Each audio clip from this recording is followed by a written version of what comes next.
InnoIno, le podcast qui décortique l'innovation côté retail. Comment ces innovations révolutionnent-elles le quotidien des consommateurs et des professionnels de la distribution ? Les experts de l'échangeur Guillaume Riot et Nicolas Diacono, accompagnés d'un start-upper du domaine, décryptent les enjeux liés aux usages de ces nouvelles technologies. Pour être au fait des dernières tendances retail, suivez l'échangeur BNP Paribas Personal Finance sur Twitter et LinkedIn. Bonjour à tous et bienvenue dans ce nouvel épisode d'InnoIno. Aujourd'hui, nous allons aborder le sujet des deepfakes. Ce sujet n'a jamais été autant d'actualité et suscite autant d'enthousiasme que de crainte. Le phénomène est d'autant plus difficile à appréhender, tant la frontière entre le vrai et le faux est floue, touchant si bien le politique, les artistes que nos citoyens. Pour parler de ce sujet, nous avons la chance de recevoir Yanis, plus connu sous le nom de French Faker. Bonjour Guillaume. Bonjour. Deepfake artiste en charge des effets de l'émission 50 loups sur TF1. Et notre expert Nicolas Diacono, Digital Trends Analyst à l'échangeur BNP Paribas Personal Finance. Bonjour. Bonjour Nicolas. Alors justement Nicolas, j'ai une première question. Comment on peut définir les deepfakes ? Les deepfakes font partie déjà de ce qu'on appelle les médias de synthèse. Donc c'est cette création de contenu grâce à l'intelligence artificielle. Et les deepfakes, effectivement, c'est de pouvoir changer la voix, changer de visage ou même le mouvement d'un corps grâce à la puissance des algorithmes et donc des ordinateurs. Du coup, on peut changer pas mal de choses derrière et ça fleurit évidemment partout dans les réseaux sociaux. Yanis, tu confirmes Tout à fait juste. Et toi, en tant qu'acteur de ce mouvement de deepfake, on en est où actuellement en termes de démocratisation ? Alors en termes de démocratisation pour le grand public, je dirais que tout le monde déjà a accès au deepfake, d'assez basse qualité, mais tout de même. Je pense notamment aux applications Zao dans un premier temps, ça a été qui venait de Chine. Ensuite Reface ou Wombo AI qui permettent à tout le monde de mettre son visage ou le visage d'autres personnes sur d'autres personnes ou en faire des lip sync, etc. Sur d'autres chansons. C'est-à-dire que tu peux mettre le visage de quelqu'un dans un film, dans... Tout à fait, tout à fait. L'application Reface permet de faire ça notamment, de pouvoir mettre ton visage sur DiCaprio. C'est tout à fait possible avec l'application. Dans une qualité qui est moindre de ce qui se fait à un niveau, je dirais, professionnel, mais tout de même, c'est assez ressemblant et l'effet reste bluffant. Et en termes de retail, de consommation, est-ce qu'il y a des exemples concrets ? Bah, en fait, c'est utilisé surtout sur les campagnes de publicité où tu as, par exemple, des marques comme Zalando qui ont effectivement utilisé des technologies deepfake pour des campagnes sur les médias sociaux autour de la voix et des choses comme ça. On a aussi, mais ça on y viendra certainement plus tard, toutes les retouches en fait qu'on peut faire sur les mannequins, sur les couvertures de mode hein, avec les Photoshop initialement. Et maintenant, grâce à ces technologies-là, on peut aller très très loin et c'est des choses qui sont complètement démocratisées d'un point de vue de la communication. Tout à fait. Juste pour finir là-dessus, bien entendu, il y a un avenir, je dirais, florissant pour les deepfakes au niveau de la publicité. J'ai déjà réalisé une publicité pour Amazon Prime, où le deepfake est dedans, et il y aura d'autres publicités qui vont sortir à ce niveau-là, et à un niveau aussi, je dirais, retail, mais de l'industrie de la musique, par exemple. J'ai participé au clip de Lil Nas, le dernier Montero, qui a fait énormément de bruit, et dedans, il y a du deepfake. Donc, comme tu le dis, Nicolas, le deepfake va avoir une partie intégrante dans tout ce qui se fait déjà dans la vidéo. Le deepfake va arriver en support pour certains besoins. J'aimerais que tu reviennes sur l'exemple d'Amazon Prime ou l'autre exemple que tu viens de mentionner. En quoi les deepfakes allaient améliorer, par exemple, la publicité de ces différents groupes ? Il y a plusieurs choses. Pour Amazon Prime, par exemple, c'était, je vais rentrer un peu dans les détails, mais en gros, c'était une pub qui mettait en scène un enfant, sauf que l'enfant star, entre guillemets, a maintenant 18 ans. Donc, on pouvait plus refaire tourner une scène à cet acteur en tant qu'enfant. Donc, j'ai dû prendre des sources de cet acteur, enfant, et le mettre sur un autre enfant, du coup. Donc ça permet en fait, voilà, de réaliser des scènes cachées, par exemple, d'un film qui est sorti il y a 5 ans et d'en faire une pub. Ça, c'est un exemple. Sinon, ça peut faciliter aussi, en fait, ça peut faciliter le tournage. Pour d'autres publicités, par exemple, si la star qui veut participer à la pub a un planning très chargé et qu'il faut 2 jours de tournage pour faire la pub et que finalement elle n'a qu'un jour dans son planning, on peut faire un jour classique et un jour en deepfake avec une autre personne. Donc ça, c'est des choses qui arrivent et qui vont arriver, qui vont changer un peu la donne au niveau de l'industrie de la vidéo. Dans la continuité sur la pub, tu as 2 super exemples qui sont avec David Beckham, en fait, sur la campagne contre la malaria. Première vidéo, on lui fait parler, je crois 7 ou 9 langues. Donc avec sa voix, on a synthétisé sa voix, on lui fait parler, 9 langues différentes et la deuxième vidéo, on lui a fait prendre, 30 ans. On l'a fait vieillir. Donc c'est typiquement, tu vois, quand on parle de pub, l'usage des technologies de deepfake, de l'intelligence artificielle pour, créer une nouvelle type, d'expérience sur ces contenus, numériques. Moi, je l'ai vu, c'est hyper réaliste et justement, c'est effrayant, Toi, Yanis, en tant qu'expert, en tant que producteur, tu fais partie, du «game» entre guillemets, mais est-ce qu'il y a des acteurs, on va dire, qui sont pas, entre guillemets «officiels»? Parce que n'importe qui peut transformer n'importe qui et c'est ça qui peut effrayer, nos auditeurs. Tant au niveau politique, qu'artiste, qu'influenceur, c'est fou quoi, ça C'est le Far West. c'est le Far West, ouais. Donc non, il n'y a pas d'organisme, je dirais, officiel, ou en tout cas qui a le pouvoir de faire du deepfake plutôt qu'un autre. Ce n'est pas le cas. Je ne sais pas si ça va être le cas à l'avenir, pourquoi pas. En tout cas, je sais qu'il va y avoir en tout cas un durcissement au niveau des lois, ou en tout cas des lois encadrant les deepfakes, ça c'est certain. Mais à l'heure actuelle, tout le monde peut faire un deepfake, oui. Et est-ce que pendant la pandémie, tu as eu plus de demandes justement par rapport au deepfake? Oui, tout à fait. J'ai eu des demandes particulières liées au deepfake. Je pense notamment au cas Plus belle la vie. Peut-être que vous en avez entendu parler. Je connais très bien la série, oui. Ah, vous connaissez bien la série. Alors, ce qui s'est passé en fait, c'est que une actrice, Malika Alaoui, a été positive au Covid et n'a pas pu aller sur les lieux de tournage pendant 2 semaines, je crois. Et ce qui allait retarder la programmation des émissions ainsi que le tournage pendant 2 semaines, ce qui inclut des coûts, etc. Donc, la production de Plus belle la vie m'a contacté pour mettre son visage sur une actrice remplaçante et pour ne pas perdre de temps finalement. Et le résultat a été, je trouve, en tout cas de mon côté, assez bluffant. Et le retour des téléspectateurs, il y en a eu ou pas, Il y en a genre? eu, ça a été mitigé. En toute honnêteté, ça a été mitigé parce que le deepfake, surtout à cette époque-là, c'était encore pour moi les débuts. Ça a fait une sorte de mix entre l'actrice et Malika Alaoui. L'actrice, je parle, l'actrice remplaçante. Et du coup, certains ont trouvé ça extrêmement bluffant, et d'autres personnes étaient là. Mais elle lui ressemble sans trop lui ressembler. Je comprends pas trop ce qui s'est passé à l'écran. Mais en tout cas, ce qui est sûr, c'est que ça a laissé personne de marbre. Du coup, c'est flippant quand même parce que ça veut dire que, potentiellement, je peux garder Tom Cruise, comme acteur principal de Mission Impossible, pendant encore 200 ans, quoi. Ah oui, totalement, totalement. Et je pense honnêtement que c'est ce qui va se passer. Et justement, par rapport au droit, derrière, il y a aucune règle?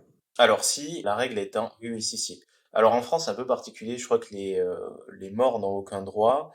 Mais en tout cas, il y a quand même une histoire d'ayant droit. Quand je parle d'ayant droit, c'est la famille. On peut parler par exemple de Johnny et de tout ce qui se passe en ce moment. C'est un bon exemple. Mais aux États-Unis, je sais que c'est beaucoup plus cadré. Et que du coup, oui, c'est au niveau des droits, faut demander à une personne vivante, en tout cas, son accord. Et en tout cas, je pense qu'il y a des business qui vont se faire autour de ça, hein, c'est certain, hein, de la digitalisation de chaque personne ad vitam aeternam, c'est certain. Typiquement, Prince qui vient de sortir un album, après sa mort, on pourrait, refaire des concerts via son avatar, quoi. Et même, faire perdurer nos podcasts, à vita aeternam. Et je vais parler juste d'une dernière chose, parler de Jukebox.ai, je sais pas si vous connaissez. Alors c'est une intelligence artificielle basée aussi sur machine learning qui permet en fait de synthétiser des sons, mais des sons à partir de sons existants et à partir d'artistes existants. Je m'explique. Par exemple, si on prend tous les sons d'Eminem et qu'on les met ensemble dans une boîte et qu'on les secoue, ben ça peut donner des nouveaux sons et de nouvelles possibilités. Et c'est ce qui va se passer, je pense, pour des acteurs qui ont disparu. Je pense notamment à Michael Jackson. Attendez-vous dans les prochaines années peut-être à des nouveaux sons avec la voix de Michael Jackson. Et en fait, ça peut générer même les lyrics, donc les paroles. Mais je pense qu'il vaut mieux avoir une intervention humaine pour que les lyrics se rapprochent plus proches d'une personnalité décédée ou pas. Mais ensuite, oui, la voix, le rythme et le type de musique va être généré automatiquement par l'IA. Et ça va donner des résultats bluffants. Et là, vraiment, si pour la vidéo, on est au balbutiement, alors là, pour la musique, on est vraiment au tout début. Mais ça promet de grandes choses au niveau artistique, c'est certain.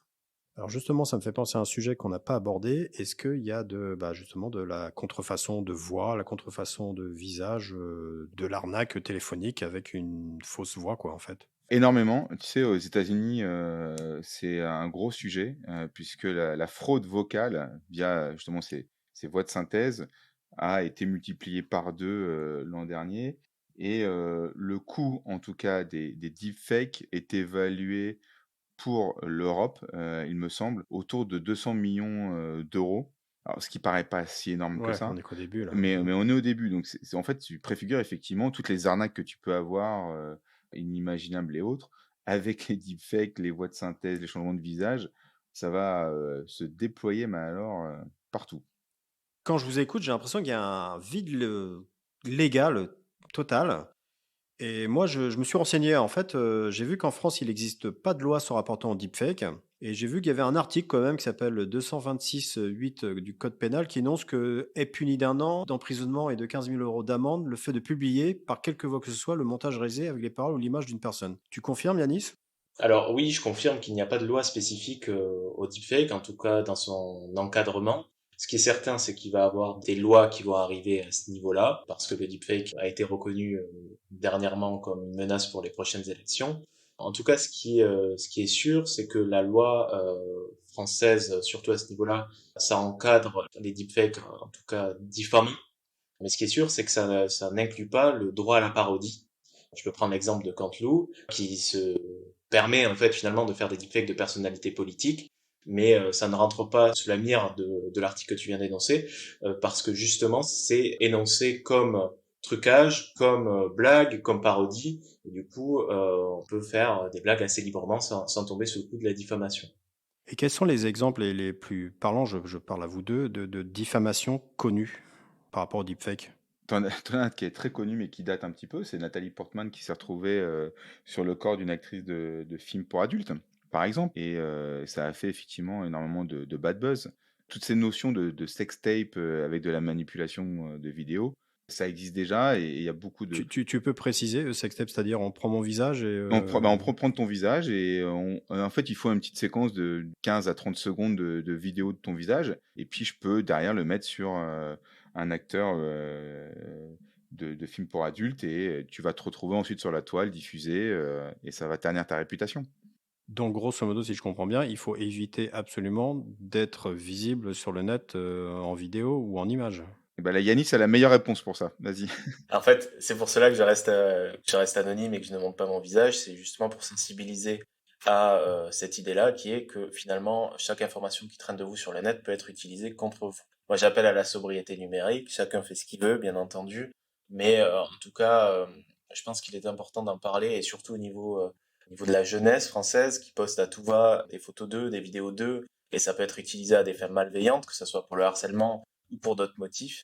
Donc voilà, ce que je conseille aux jeunes, c'est de faire attention à ce qu'ils mettent sur Internet, ou d'utiliser plein de filtres Snap, c'est très bien. Voilà, utiliser les filtres Snap, au moins on pourra pas trop utiliser ces photos ou images contre vous, mais en tout cas de faire attention.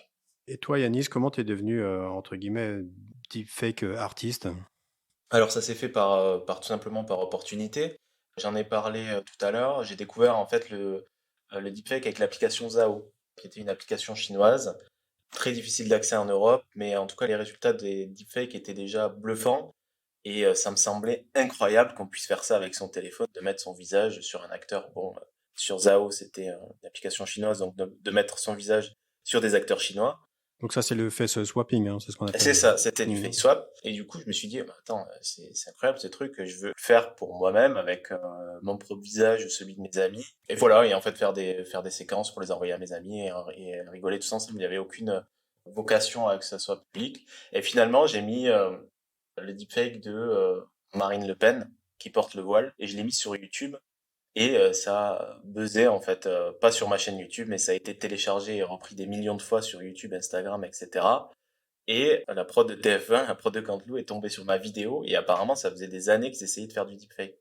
Donc ils m'ont demandé de faire un essai, j'ai fait un essai, et de fil en aiguille je me suis spécialisé dans ce milieu, accompagné par deux développeurs pour en fait industrialiser le processus, parce qu'un deepfake généralement ça prend entre 4 et 5 jours pour en réaliser un de qualité, et là il fallait en faire 7 à 8 par jour. Non, non, je confirme, c'est vraiment de très bonne qualité. Et je pose la question à Nicolas. Et en termes de qualité de deepfake, est-ce qu'on est au début ou ça va être, on va avoir encore de plus en plus de réalisme? Effectivement, pour moi, on est dans les prémices, hein, de ces deepfakes, notamment ceux qu'on a dans les applications sont pas forcément de très bonne qualité, mais avec, la montée en puissance, de puissance de calcul des ordinateurs, des algorithmes et cette facilitation d'accès à ces outils, aujourd'hui, ça demande alors aujourd'hui, ça demande beaucoup de compétences, mais ça va simplifier dans le temps et c'est un peu comme, si tu veux, l'intelligence artificielle, sur, DeepMind, tu sais, quand ils ont première version avec le jeu de Go, qui a pris plusieurs années de développement. Aujourd'hui, un étudiant de master 2 peut le faire en 6 mois. Donc voilà et tu vois, ça cette démocratisation va s'accélérer autour des deepfakes et c'est bien le problème et les dangers à terme, notamment à titre individuel de harcèlement et autres, ou de façon malveillante ou même d'arnaque, comme évoqué par Yanis et ces vrais dangers sont là et effectivement, on est au début et ça préfigure aussi de pas mal de choses, peut-être d'avoir des jumeaux numériques, d'être avatarisé et c'est que le début d'une aventure dans le monde digital, en tout cas. Bah, justement, quand tu me parles de digital twins ou d'être avatarisé, ça me fait penser à un nom qui me fait peur. C'est le Meta Human Creator qui est créé par Epic Games, hein, qui est l'éditeur de Fortnite, ou de Neon par Samsung, où demain, on peut imaginer, je pose la question à vous deux, on peut imaginer d'avoir un médecin en média de synthèse, un animateur, voire même un ami, ou voire même, comme je disais au tout début, notre double digital. Et vous le voyez comment ça, ce futur? Bah, tu sais, c'est déjà le cas, en fait. En Chine, il y a un présentateur avec un avatar, qui est un avatar. Il y a, des influenceurs qui n'existent pas, en fait, qui sont purement virtuels comme Lil Miquela. Il y a, une mannequin, Choudou, qui est complètement virtuelle et pourtant elle a fait la une de Vogue.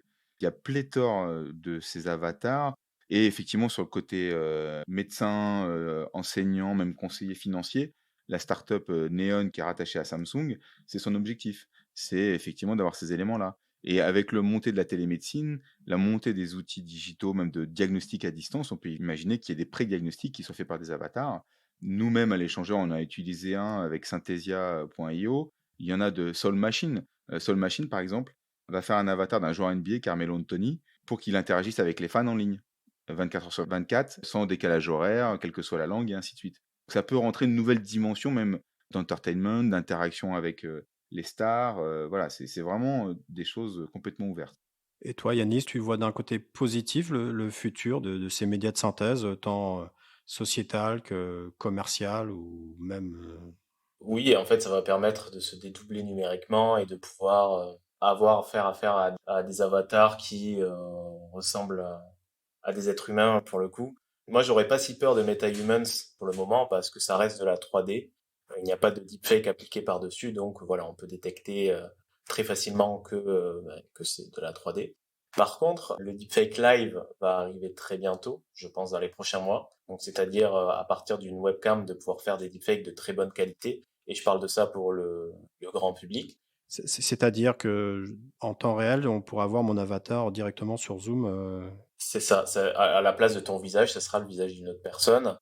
Dans les prochains mois, je pense que ça va être pour des personnes comme moi, entre guillemets, qui ne sont pas des chercheurs, mais qui savent utiliser, qui comprennent ce qu'il y a derrière. Et je pense d'ici un an, ça va fleurir sur Internet, des petits logiciels qui vont permettre de remplacer ton visage en temps réel, mais à une qualité intéressante, en tout cas. Ça promet de belles vidéos en perspective sur les réseaux sociaux, ça.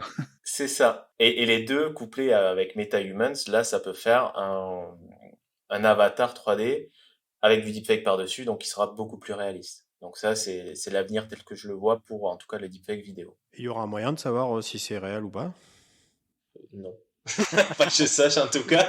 Pas que je sache en tout cas. En fait, ça, c'est une question auquel je réponds souvent. Désolé, je digresse un peu, mais dans le sens où, d'ores et déjà, les deepfakes sont assez avancés pour faire croire ce que l'on veut à n'importe qui. Certes, le deepfake vraiment HD++, 3K, 4K, tout ce que vous voulez, tout le monde ne peut pas le faire, mais déjà, certaines personnes peuvent le faire. Mais en tout cas, si on rajoute à des deepfakes de très bonne qualité un effet visuel par-dessus, genre des pixels, du bruit, un filtre vieille télé ou mobile qui bouge, etc. Ça permet en fait d'augmenter la crédibilité d'une vidéo et en fait en ajoutant une patine dessus, ça va rendre la vidéo beaucoup plus crédible, même si le deepfake en soi n'est pas forcément très réussi. Voilà. Ok, passionnant. Donc le seul moyen de savoir s'il est réel, c'est de l'inviter à boire un café, quoi. Exactement. En tout cas, c'est ce que je dis à chaque fois. C'est que si l'information est trop grosse pour être crue, c'est que forcément, en tout cas à 90% de chances qu'elle soit trop grosse pour être crue, donc qu'elle soit fausse. Et on avait discuté ensemble, tu m'avais dit, que les logiciels, où ça permet de mesurer, via selfie, par exemple, le rythme cardiaque et autres, étaient aussi un outil pour identifier les deepfakes. Tout à fait. Donc, il y a plusieurs outils de détection qui existent. En fait, dès lors où il y a plein de vidéos deepfakes qui sortent, des sociétés ou des centres de recherche vont collecter ces deepfakes, les mettre dans une moulinette, pareil, intelligence artificielle, machine learning, pour pouvoir les détecter. Mais en tout cas, ce que je sais, c'est que pour l'instant, le deepfake a toujours un coup d'avance. C'est pour cela qu'il est important de savoir vérifier ses sources et d'être, en tout cas, sceptique ou d'être curieux face à une information qui est trop grosse pour être crue. Ouais, donc c'est vraiment un sujet de société et vous voyez des sociétés qui sont vraiment sur ce marché qui pourraient, je pense à Twitch, je pense à Amazon, ce qui est des grands groupes qui sont vraiment précurseurs de ça, qui pourraient le développer commercialement. En tout cas, je pense pas, de mon point de vue, je pense pas que les grands groupes s'y sont intéressés parce que des entreprises comme justement Reface sortent d'un peu partout dans le monde et il n'y a pas eu encore de rachat de ces entreprises par Google, Amazon, etc. Mais ça va venir. Bien entendu, Google, Amazon, etc., ils ont des centres de recherche en interne qui vont travailler sur les GAN, donc le Generative Adversary Network, donc tout ce qui est en relation avec le deepfake, c'est certain. Mais en tout cas, ils n'ont rien sorti, je crois, qui est du deepfake. Il y a Snapchat, par contre, qui travaille. Ça, si maintenant, en y repensant, il y a Snapchat qui est dessus, notamment avec leur filtre animé. Je sais pas si ça vous dit quelque chose. Ça permet de vous transformer en manga. Ça, c'est du deepfake. Donc, si, en fait, en y réfléchissant, Snapchat est sur ce créneau. Et moi, je l'ai mentionné tout à l'heure, pardon, il y a Samsung, par exemple, qui investit beaucoup sur ce sujet-là, qui est un des acteurs les plus actifs, en tout cas sur le domaine des médias de synthèse, donc les deepfakes. Ils sont hyper actifs là-dessus. Et après, tu as pléthore de sociétés, effectivement, qui sont dedans. Mais le deepfake, faut pas non plus voir que le côté négatif. Ça peut être très positif. Toi, la BBC a utilisé des deepfakes pour faire des témoignages de victimes à la télévision plutôt que de les flouter. Et pour avoir une meilleure transmission de l'émotion du témoignage, ils ont fait du deepfake, changé les visages, changé les voix. Mais du coup, comme tu avais l'impression de voir un humain avec les expressions du visage, les spectateurs étaient plus impactés par le discours. Je rebondis là-dessus. Est-ce qu'on pourrait imaginer qu'on m'enregistre maintenant? Malheureusement, si demain je décède, est-ce qu'on pourrait me refaire revivre? Clairement. Et ça, c'est vraiment des questions existentielles à prendre en compte. Et peut-être on va conclure là-dessus. Et qu'est-ce que vous en pensez? Oui, c'est une question assez large.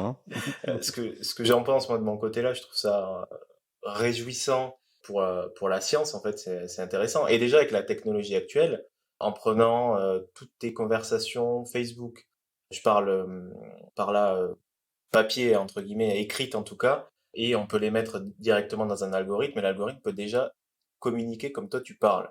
Si en plus de ça, on rajoute une couche de deepfake audio avec ta voix, vu que ça fait quelques minutes qu'on parle, pour pouvoir synthétiser ta voix, et le tout couplé à un deepfake audio, oui, on peut créer toi qui parles avec ta propre prosodie et aussi ta manière de penser en quelque sorte. Ok, donc pour le prochain Ino, ça sera pas moi, mais ça sera mon double numérique.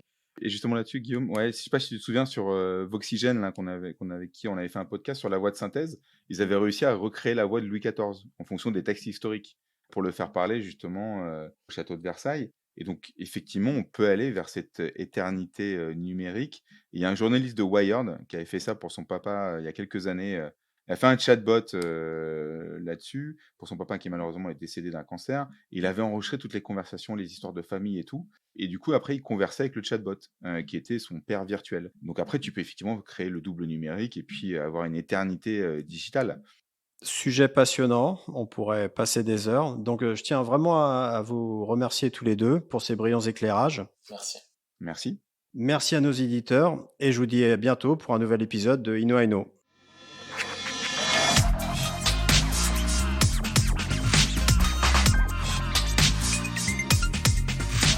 Retrouvez l'ensemble des épisodes d'Ino sur les plateformes de streaming, sur le site de BNP Paribas Personal Finance et sur celui de l'échangeur. Et pour rester connecté aux dernières tendances retail, suivez l'échangeur BNP Paribas Personal Finance sur Twitter et LinkedIn.